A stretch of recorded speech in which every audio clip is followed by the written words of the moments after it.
All right, this is Mitch for Indigenous Insights. Welcome back to the studio. Today we have Carole LaPointe, team lead at KBIC Niimigimiwang Transitional Home Program and Services. Welcome to the show, Carole. Thank you, Mitch. All right, so first of all, tell us a little bit about yourself and your role over at Niimigimiwang. I'm the team lead. I've been there since August 2018, almost 5 years since retirement.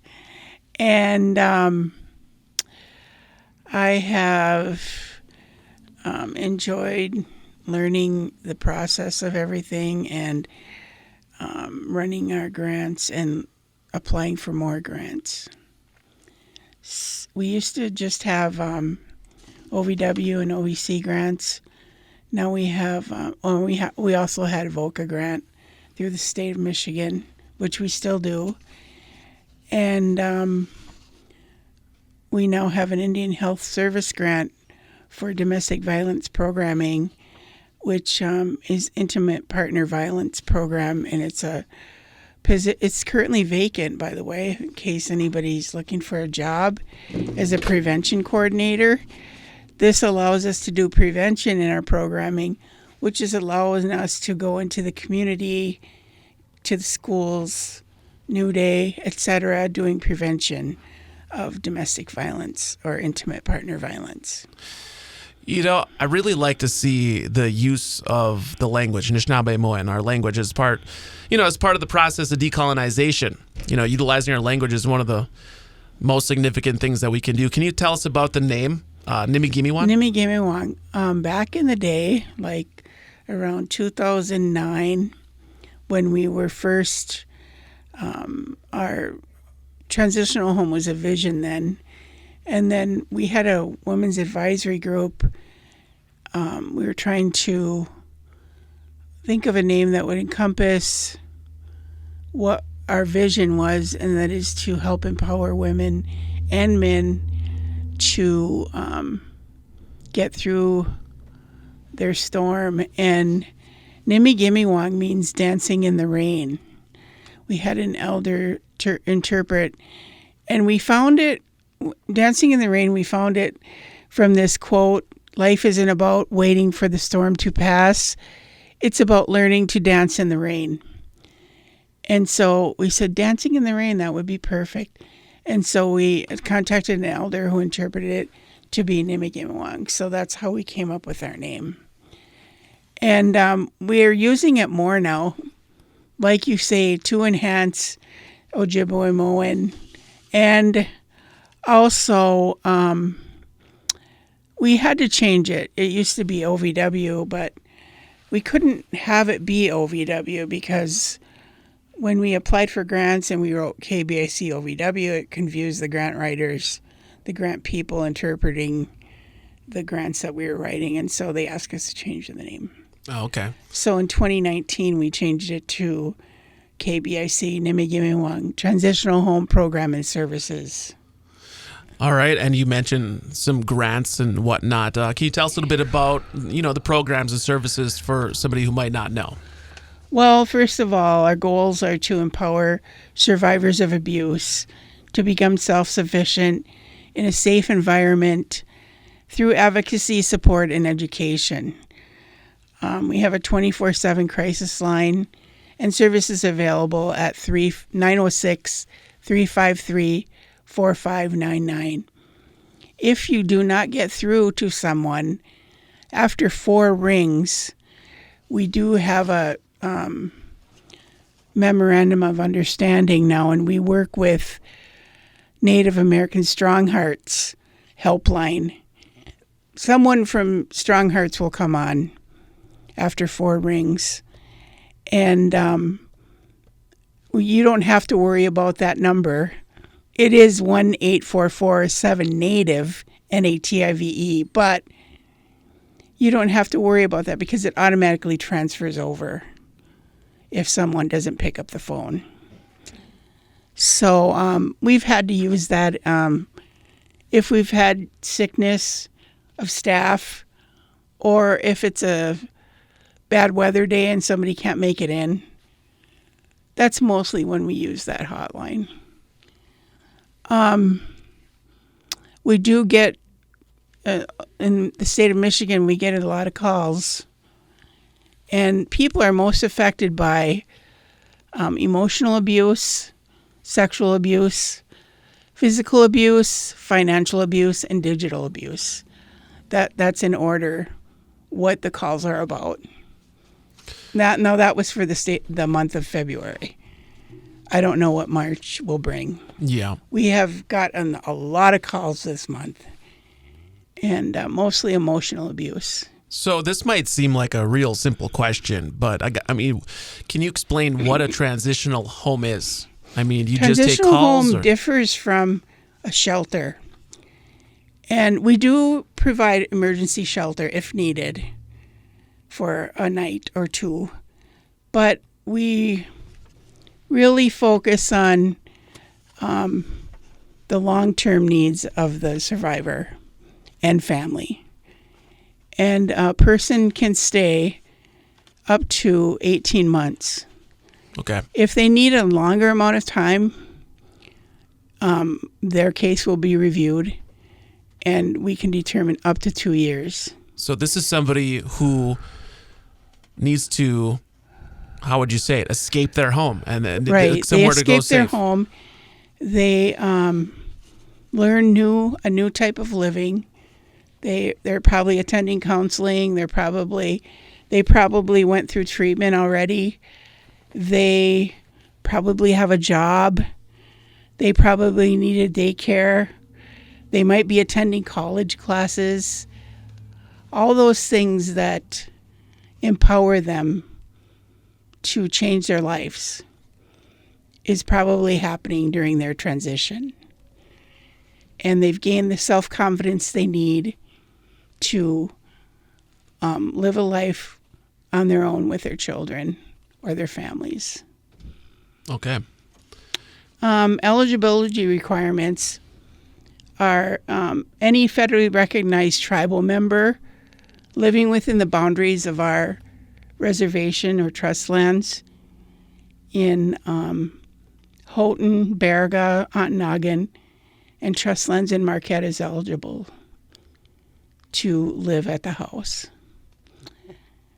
There's no cost. All the services are free. There is a referral process if necessary. Other agencies can refer to us, and that would be by calling 906-353-4599. And we have crisis and emergency response services available. Usually VOCA helps with that. And Victim of Crimes program, which is vacant now, and that's also posted. So we're currently recruiting a social worker, hopefully, to fill that position.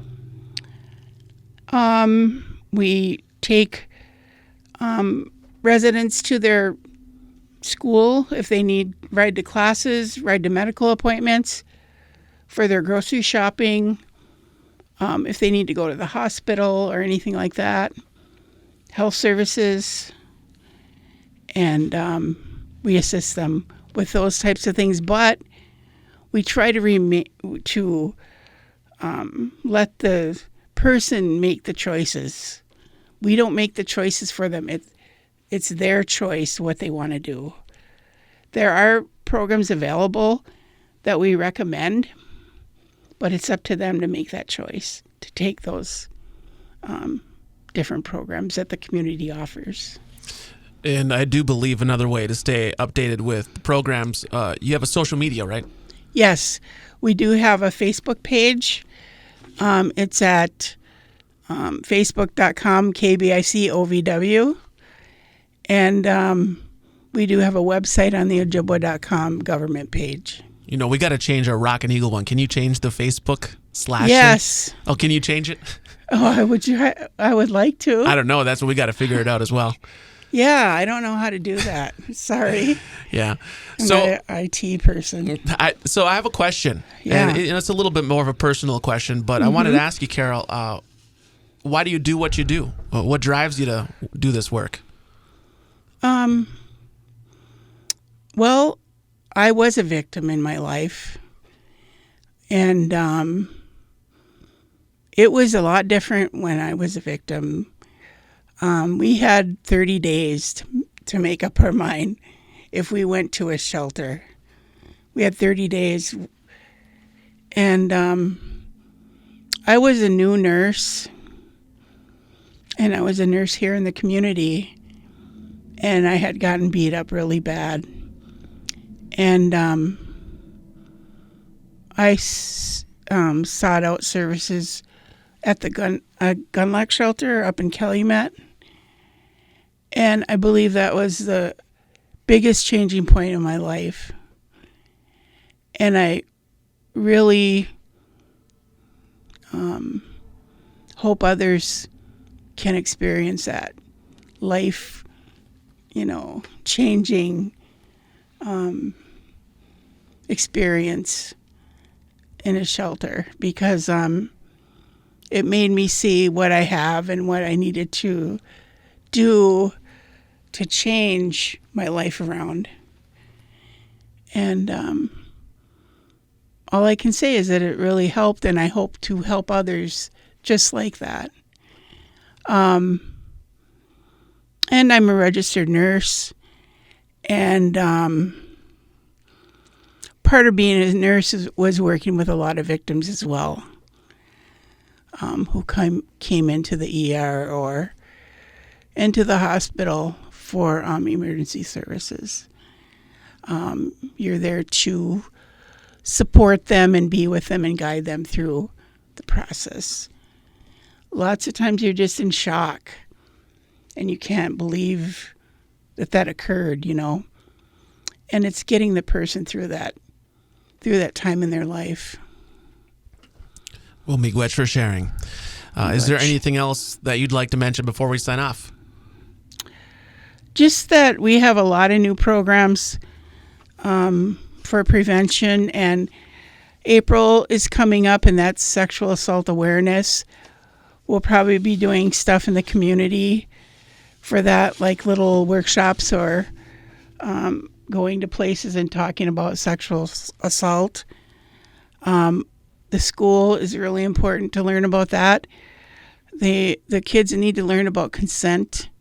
Women and men need to learn about consent and what it is and what it isn't. And we have a lot of educational postings on our website as well that teach you things like that. I do want to give a hand or a good word out for my staff. We have Melissa Lafreniere is our house manager. Our full-time unit managers are Avis Lafreniere and Brandon Niskis. Our part-time and on-call unit managers are Alicia Stain, Stacy Tikkanen, and Holly Sadler. And we have one on-call unit manager as well, Clara Corbett. And we have two survivor advocates, Carissa Lafreniere and Jalen Shelifo. And we have a vacancy for the intimate partner violence worker, and that's a 4-year position. We're going into our second year of a 5-year grant, so they would work for the next 4 years. We do have a VOCA position also that we're going to be hiring soon. I have to go look at the applications today, by the way. So, we also work with Northern Michigan University. Sierra Ayers will be joining us 8 to 12 hours a week through the Intimate Partner Violence Grant and working in the schools with our staff and in the community. And Sierra has a program at Northern called Walking the Path Together, which is she has an internship program that she runs, and we have interns come and work with us during the summer from her program. So we're looking forward to doing that again this summer. There's other things, and oh yes, the most important thing we're working on right now is the Missing and Murdered Women Missing and Murdered Indigenous Persons Project. It's the Tribal Response Plan. And there's a lot of stuff we could talk about on that. Legislation called Savannah's Act in memory of a missing and murdered girl in the Montana region, I believe. The Plains is an act that was passed by Congress to make sure that each tribe has a tribal community response plan. So that's what we're working on now. And consultation for this with our tribe in the U.S. Attorney's Office is coming up in April. So hopefully by the end of the summer, we'll have a plan that's ready to go in case that ever happened here. We hope that it would never happen, but it does. And no matter where you are in Indian country, we're pretty lucky here in Michigan because we just got our person back, Joel Postma, that helps us put these plans together. He'll be working with us until September and hopefully longer. But if not, he'll be going across the nation and working with other tribes just as well. We have, over 540 tribes, so that's a lot of people that need response plans. And every reservation's different. As far as, what services take precedence in an emergency situation. So we're working with our own resources and county resources, and the plan's coming along. Well, we will very much be looking forward to updates, and we could schedule another bigger show interview. These KBIC updates serve as shorter updates, but yeah, right. Like you mentioned, that sounds like we could go 2 Maybe hours. Maybe in May we could do the MMIP one and they named it person because it could be a man or a woman. Yep, that goes missing. All the stats, a lot of stats also include Native men, Indigenous men out there. So. Yes. And another thing is, we are going to have a home in Ziba for our survivors as well. It's going to be in the trailer park. And we have a grant we just got that extended so we could finish that. Because of COVID, the construction and everything, you couldn't hardly do that around here with COVID. So yeah. Okay, I don't want to take any more time. Oh no, well that's good. That's all good. We appreciate the update. Lots of good work going on over there. Thank you very much to you and to all your staff over there. Yes. And we look forward to the next update. Thank you very much. I should say Chiu Miigwech.